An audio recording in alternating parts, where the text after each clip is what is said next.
Want to stop juggling spreadsheets, calendars, and a dozen apps just to run your rentals? Lodgify makes it easy. It's an all-in-one toolkit for hosts. Build a direct booking website, automate guest messaging, and keep all your channels in sync. Running your rental business your way has never been simpler. And for Good Morning Hospitality listeners, you can get 20% off any yearly plan with code GMH20. Just check the link in the show notes to get started today.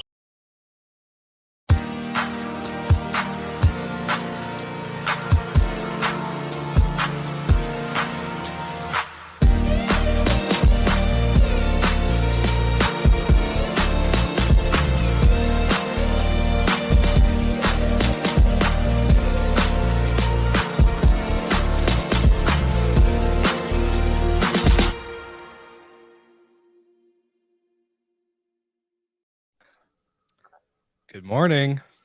Good morning. Heyo. Happy belated Thanksgiving and Black Friday and Cyber Monday and all Cyber Monday. Yeah. Oh, yeah. Did you guys ever feel like any of the, because I saw like a lot of big name brands come out like, oh, our Black Friday deals are out now, like live and active, and it's like 20% off. I'm like, what? 20% off? That's like a Labor Day special, not a Black Friday. It's like 50% off every year. Come on, what are you guys doing? I have never once participated in Black Friday, so I'm totally out of the loop. I have accidentally. It's not something I wake up at midnight and go, or stay up all night and go do. I don't get it. But hey, kudos if you are, and driving the world's economy one purchase at a time. One Xbox at a time. Yeah. It always gives me a great list of emails to unsubscribe from, so I love that. That's a great. That was a tactic I deployed this year as well. Yeah, that's very smart. It's like, all right, just let them stack up. What ones do I find important? You know they have your email if they're hitting you on Black Friday or Cyber Monday. So yeah, purge the inboxes, people. Yeah.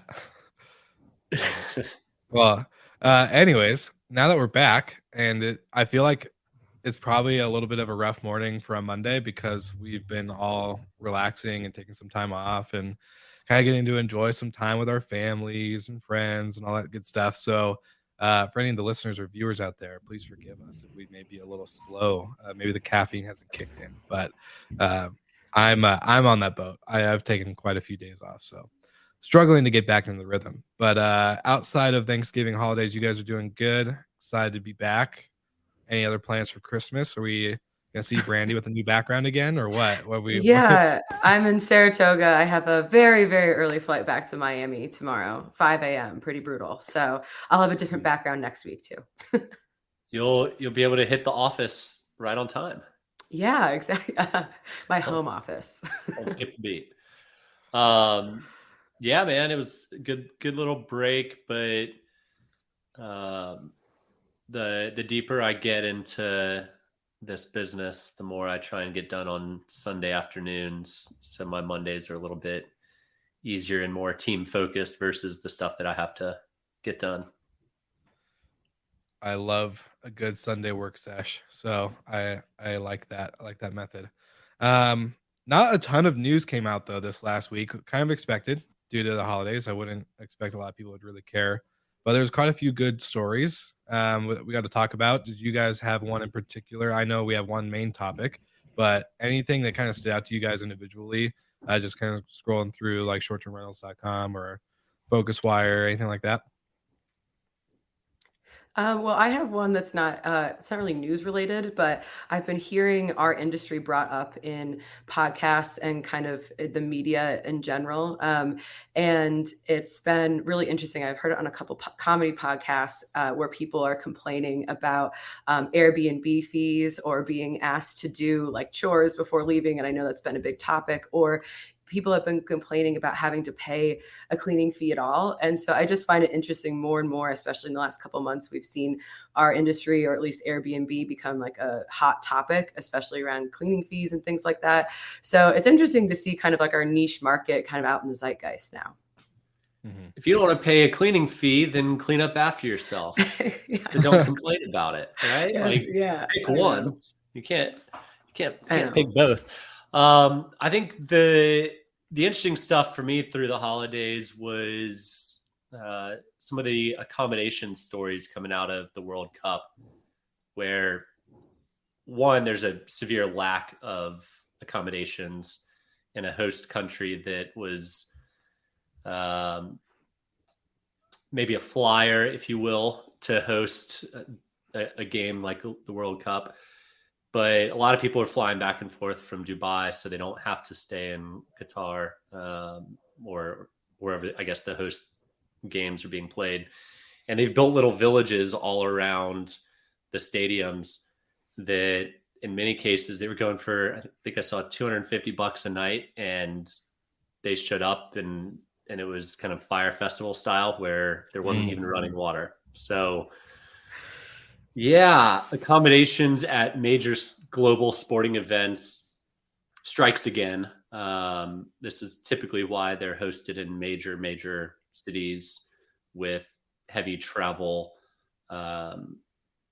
businesses behind them. So accommodations and travel and all that can make sense. But putting those struggles aside, there's a lot of other struggles that are happening with those games, with quality and protests and what you can and can't say, or can and can't do, or can and can't drink. So interesting to see this on a global scale, and how that makes us happy to have the freedoms that we do. 100%. Amen. Yeah, would preach on a good Monday morning. I love it.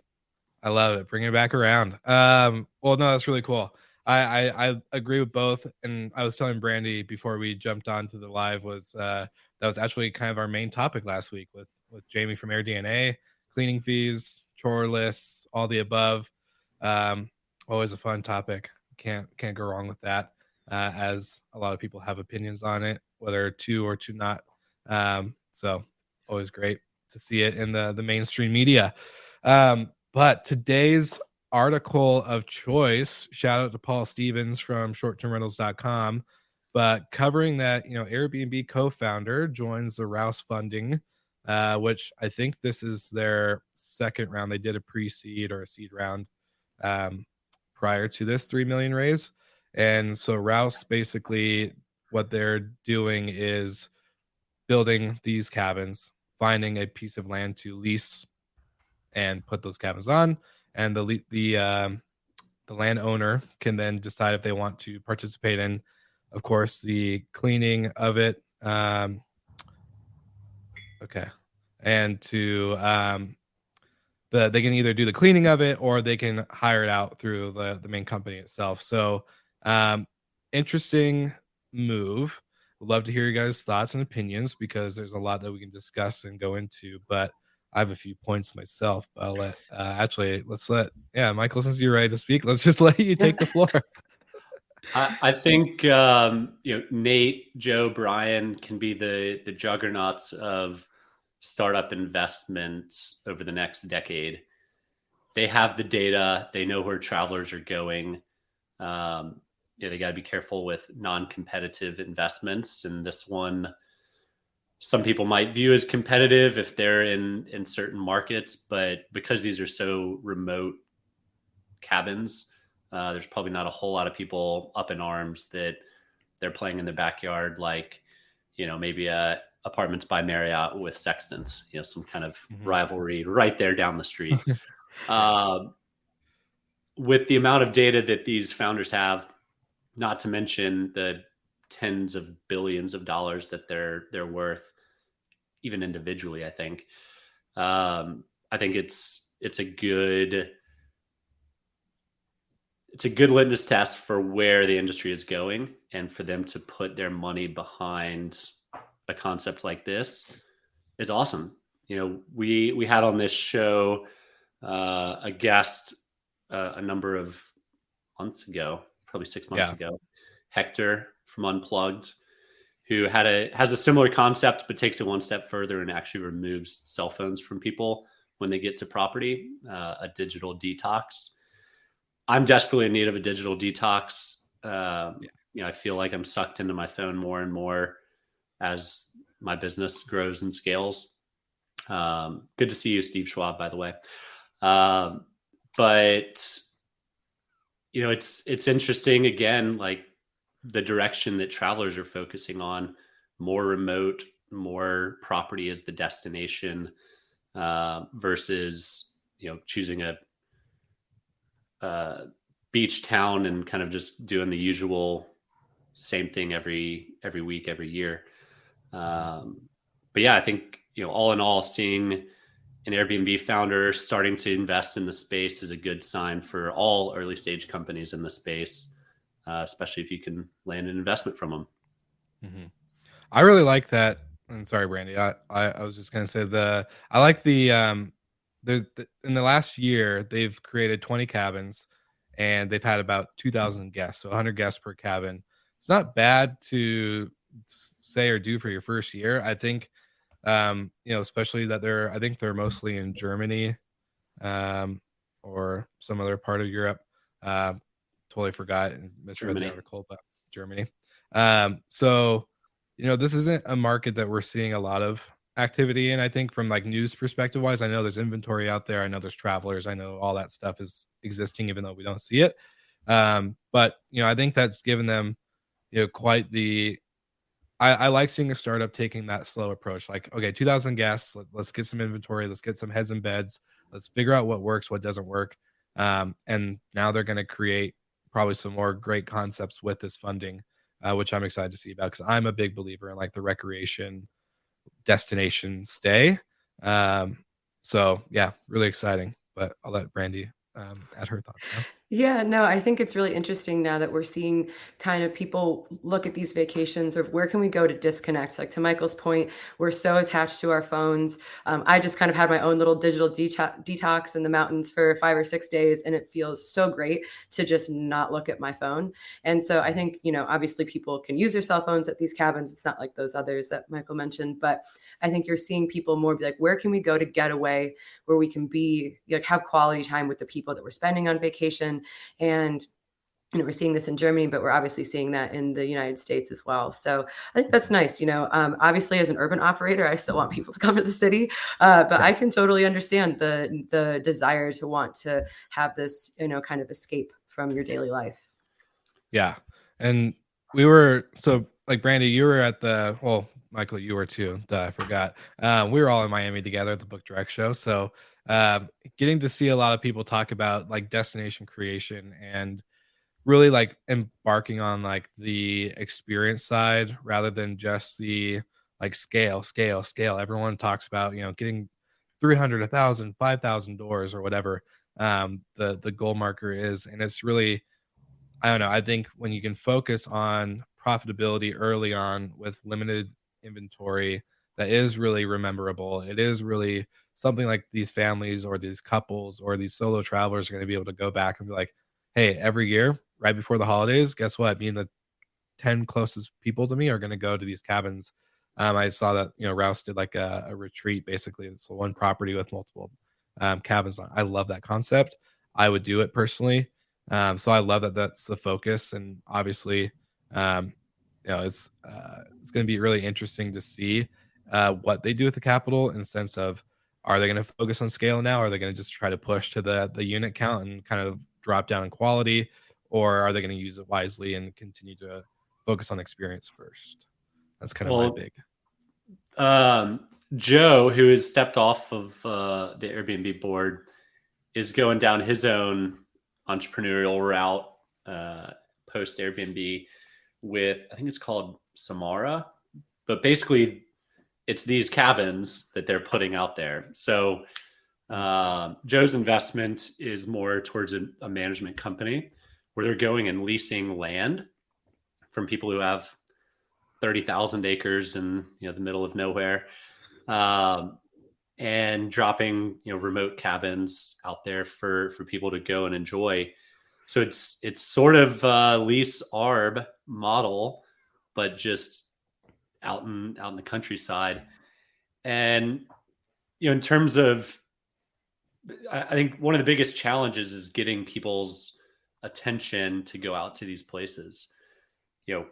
Finding or hearing about them, it pretty much has to be word of mouth unless they have incredible PR or they have incredible stories to tell that go along with it.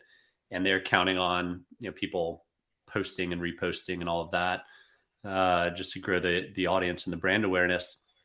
But yeah, I think my assumption of the capital would be to expand into new markets, to take on more leases, both of the physical structures as well as the land, and hope that Airbnb can drive them the demand that they want, that they need to survive. I mean, ultimately, it's probably, it makes sense, but I think, it's challenging to get people to go out to the middle of nowhere if they don't have the cognitive awareness that this thing exists. Well, I also think when the model of when they're leasing the land and then obviously having to build the cabins, like for me, like the capital like outlay that you'd have to have, because you have to put in, you might not have to put in electricity, but if you don't put electricity, you have to put in propane, which is like in all of your, sewer and all of that, all of the water, and then building the physical structure. And I know that it's now fairly easy, or easier than it has been, to pre-assemble all these cabins and then take them apart and refabricate them on site. But still, that's just, it's a lot of money. That's for one cabin. And so I'm curious to see how scalable that is, as opposed to finding these cabins in the middle of nowhere. But, that's obviously not a popular inventory type.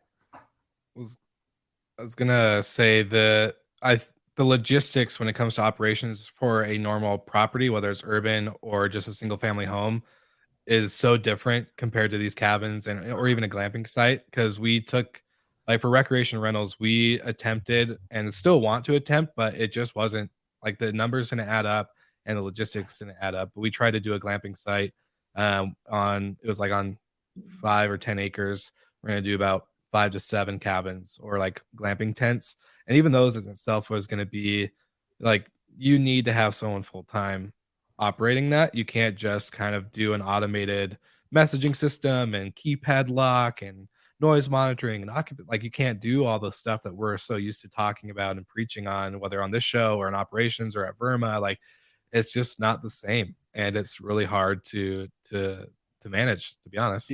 You're gonna go wash the sheets down in the river, like yeah. these tiny homes don't have laundry machines. Yeah. And you think about cell service, a lot of these locations probably have really spotty cell service. So if you have a guest that gets stuck in the mud during a particularly rainy week, like there's just, just think from our operation side in cities, how difficult that is. And then putting that in like places that I've been in the middle of nowhere, like if something really happens, you have to kind of walk out maybe to find cell service. So I'll be curious. I would love to see what their operations are like and what their kind of like, also their staffing is like. Yeah. Cause you can't charge $500 a night at these places, but if they really are in the middle of nowhere, getting someone to go turn them. Yeah. I mean, with gas prices these days, it's going to be insane. Yeah. Well, I was gonna say the safety aspect alone, but like you said, Michael, the laundry, you're gonna have to, like, part of your SOP is you're gonna have to have like 4 or 5 par. Like, to be honest, Mhm. like, there's no way you're gonna be able to turn over a cabin like that with quality linen and laundry service without having a solid inventory amount. So, and that's just for the bedding. That's not including like adding like soaps and shampoos and kitchen stuff. Are they going to ask people to take off their sheets and to put their own sheets on? Yeah. Who knows? Going back to the OG vacation rental days, comes full circle. Yeah. And back to no tech and to do everything Yeah. yourself. Exactly. But it'll be, I think that it's also an opportunity for innovation. I mean, these companies aren't going to go back that way. So it'll be very interesting to see kind of how they finagle an efficient system. So the question I want to ask you guys, because so this coming Wednesday, Steve Milo was on Slick Talk, or is on Slick Talk. His episode's coming out, and he talked about, we know the Spitfire that he is, right? He definitely draws a crowd, he grabs attention. That's why I loved the episode. It was a lot of fun for me, personally. But he did mention that, okay, Airbnb promotes live like a local. And his comment after going into a couple examples of how living like a local can damage communities, going into how vacation rentals are supposed to be this destination creation kind of aspect, right? Where it's out in the woods, it's maybe not in your normal market where there's not a lot of local communities and, a heavy, uh, maybe a lack of heavy tourism traffic. So, what are your guys' thoughts? Should vacation rentals really go into the route of like the Rouse method, where it's, hey, let's find some unused land. This landowner can make a little side money, or whether it's a rev share or a lease, and then we have this awesome experience and destination creation? Or do we go back into everybody should be able to have the right to list a room, a house, an investment property, a city, apartment, whatever it is. They should all have that right to do it and go all in. I have a lot of thoughts and feelings about this. I knew you I would. think That's why I wanted to ask.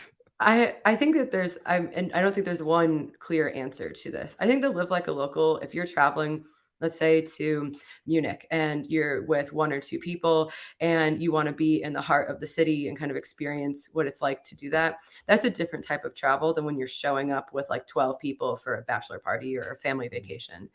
And so there's all these different types of travel, and I can see where when you're putting, over a short period of time, significantly more people in a community that's not used to accommodating that can be very damaging for the local community.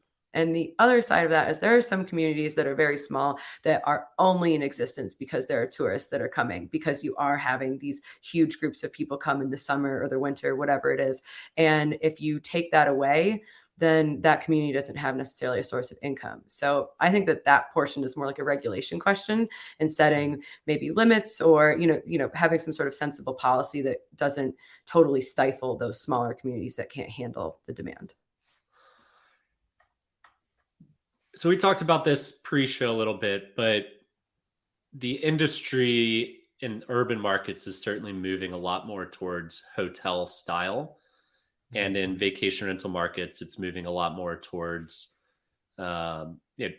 destination or remoteness is a good thing. I think if you really want to live like a local, go live in a suburb, go to a soccer game, your toddler soccer game on a weekend. People living like a local while they're traveling, it's a faux pas.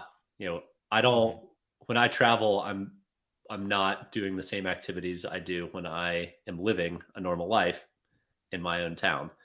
So it's a nice thought. It's aspirational for sure, but I'd probably stay up later and have the music louder and spend more money. And it's not the reality when people travel. So living next door to one, I get why a lot of people wouldn't want to in an urban setting when they are living there and they are local. But part of it goes back to guests and how they behave. And if they actually want to live like a local, they're going to respect their neighbors and they're going to respect the community and not trash it and not build a bad name or bad reputation for other guests. So we always look towards platforms or properties, but I always try and look towards the travelers. Just don't be a jerk when you travel. If you want to stay up late and drink too much, then go to a bar. Like that's what they're built for.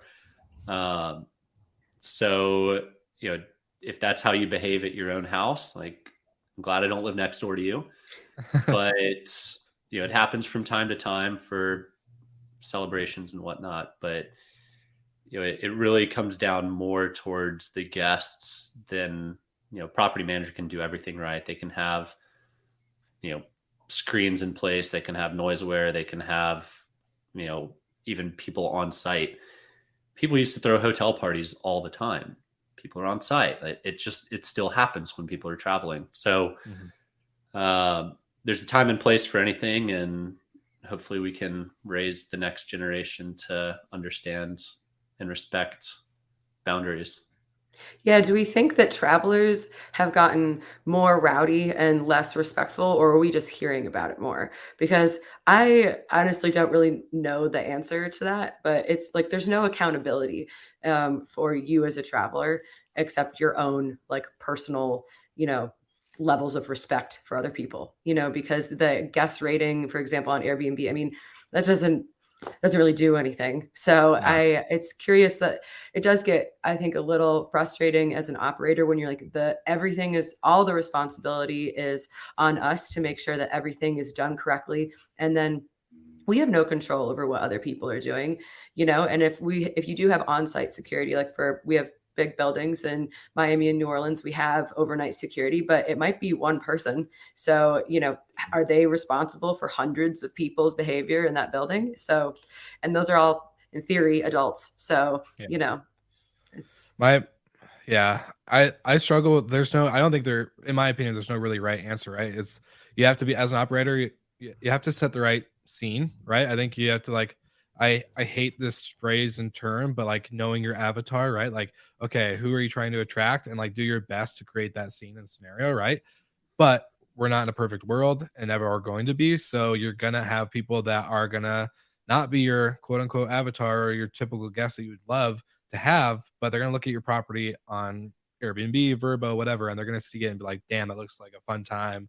I want to party there. I can look really cool in front of my friends or my coworkers or whatever. If I get this place, it'll be a great thing. But then also like you guys are saying is you have to kind of hopefully, you know, think that these people are adults and that they could be responsible enough to know when to stop drinking, when to turn down the music, when to, do all this other stuff, whatever it might be. But, we're, I'm guilty. I may have, music going on too loud and not be drinking.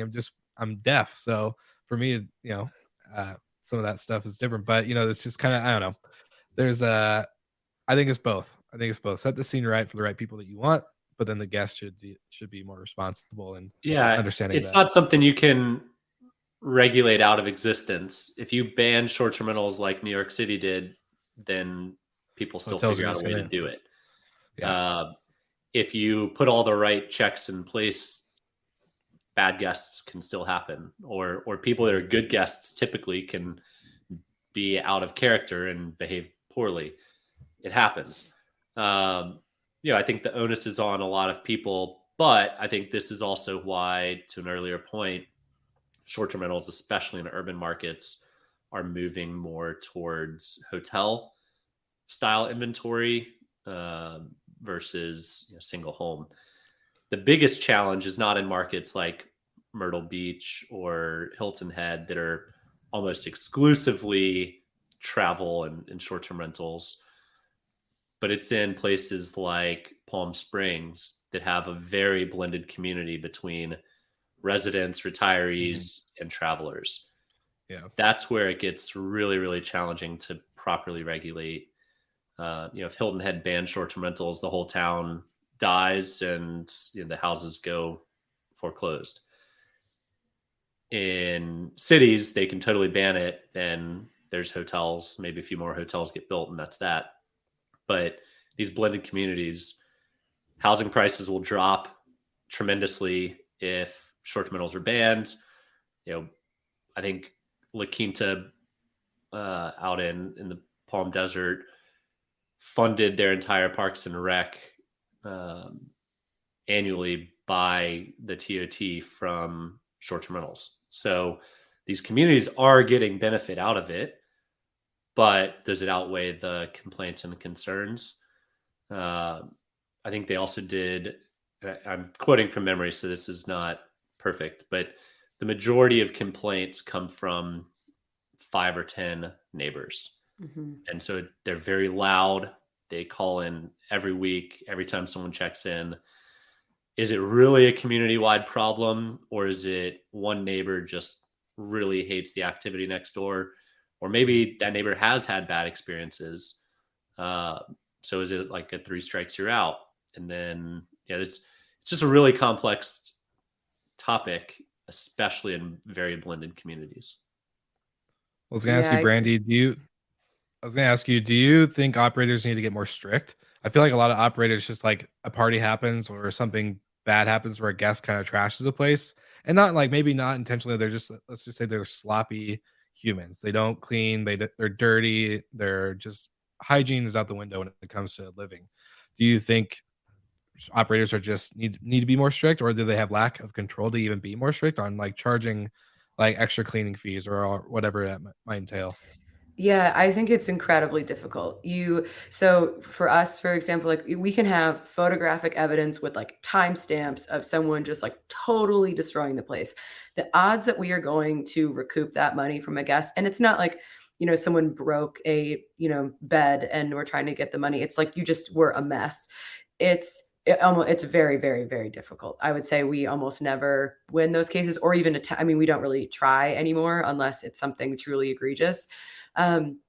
And so I would love to say that, yeah, we could try to put like a little bit more of a stop to it. But for parties, that takes additional manpower, and hiring more people is incredibly expensive. So there's that component. And then there's just the difficulty for, at least for us, it's just easier to like call it a wash and be like, okay, that was expensive, blacklist the guest and try to move on. So it's difficult because if the operator tries to control the situation a bit more, the costs just go up tremendously. Totally makes sense. Which means the good guests are paying more to cover the bad guests' activities. Yeah. So basically the answer to our question is there is no right answer. It's both the operator and the guest need to both be responsible and go with that. So interesting. Well, don't be a jerk. I know don't be a jerk. Clean up after yourself. You'll get less of a cleaning fee, maybe. Cool. Well, this was a fun topic. I really enjoyed it. Michael, you have anything to say before I wrap it up, or what? No, I think just to end where we started, it's great to see the industry juggernauts putting money in places that's not just Airbnb. I think hopefully that trend continues. It's going to be good for the space overall. And this is how more and more startups can get born, is through the people who've done it and been wildly successful reinvest in the space that they know best. Mm-hmm. So that's, super exciting to see. And I hope they continue to do this. Same. Agreed. Well, I have a very serious and important announcement to make. I'm leaving the show. I'm just kidding. I'm just joking. But no, I do have one for which I'm thankful. Great. Love it. On a serious note, we did get a couple DMs from some of our listeners saying, what happened to this host GPO giveaway that we're supposed to do? We are doing it December 1st. We decided not to do it right before the holiday because everyone was taking time off. So just to any of our listeners that have DM'd me on Instagram or even on LinkedIn, we are doing the coffee box giveaway December 1st. So check out social medias for that. I promise we didn't tell you we're going to do a giveaway and then not do it. It was just bad timing on our part, and we realized we wanted to wait until everyone was back from holiday. So that was my important announcement. Super thankful you guys do the show every Monday. And any other closing thoughts, comments before we're thankful for you, Will? Yes. Oh yeah, sure you are, Michael. Mr. I wish Will would quit the show. Mine was said with sincerity. I knew Brandy was. She's mine an OG now. Will. Hey, we're almost at our 100th episode, so I can't quit before our 100th episode, at least, and then I'll quit. All right, so we've got the target date. 2 more weeks. He's out. Just kidding. Is that it? All right, guys. Yeah, like 2 more weeks. I think we're at 9. This is 98, I think. Wow. Don't quote me. 97, 98. One of those. So, right. Yep. Yeah, we very got to do exciting something stuff. big for 100. Yeah. I know. We were supposed to do something big for our 2-year anniversary too, but man, we came and we're went. doing real All good. Right. Yeah. All right. Love it. All right, guys. Well, thank you again for all of our listeners for tuning in for these extra couple minutes, and we'll see you all again next week.